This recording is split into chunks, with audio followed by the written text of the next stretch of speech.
എൻ്റെ പേര് ആർഷ. ഞാനിവിടെ ലേക്ക് ഷോറിൻ്റെ അടുത്തുനിന്നാണ് വരുന്നത്. എനിക്ക് ഒരു മോനുണ്ട്. അവന് 2.25 വയസ്സാണ്. അപ്പോൾ ആൾക്ക് സ്പീച്ച് ഇഷ്യൂസ് ഉണ്ടായിരുന്നു. അവന് ടങ് ടൈ ഉണ്ട്. 2.25 വയസ്സിലും അവന് 1 വേർഡ് തന്നെ നന്നായിട്ട് പറയത്തില്ലായിരുന്നു. ഭയങ്കര ബുദ്ധിമുട്ടായിരുന്നു നമുക്ക് മനസ്സിലാക്കാനൊക്കെ ആയിട്ട്. അങ്ങനെ ഞങ്ങളിവിടെ കുമ്പളത്ത് നിവേദനെ പറ്റി അറിയും.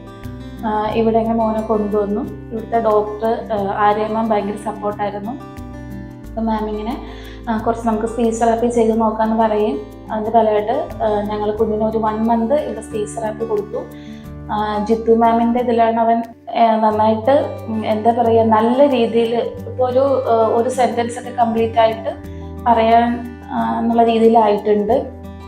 മുന്നേ ആണെങ്കിൽ ഇവിടെ വരുന്ന സമയത്ത് അമ്മ, പപ്പ, വാ, താ ഇങ്ങനത്തെ വാക്കുകൾ മാത്രമേ പറയത്തുള്ളായിരുന്നു. ഇപ്പം നന്നായിട്ട് അമ്മ എനിക്ക് പാല് വേണം, ഞങ്ങൾക്ക് പോവാം, വീട്ടിൽ പോവാം, അങ്ങനെ ഒരു സെൻറ്റൻസ് ആയിട്ട് പറയാവുന്ന ആ ഒരു രീതിയിലാക്കിയിട്ടുണ്ട്. അപ്പം ജിത്തു മാമിനും അതുപോലെ തന്നെ ആര്യ മാമിനും ഒത്തിരി താങ്ക്സ്. ഇത്രയും വലിയൊരു സപ്പോർട്ട് തന്നതിന്.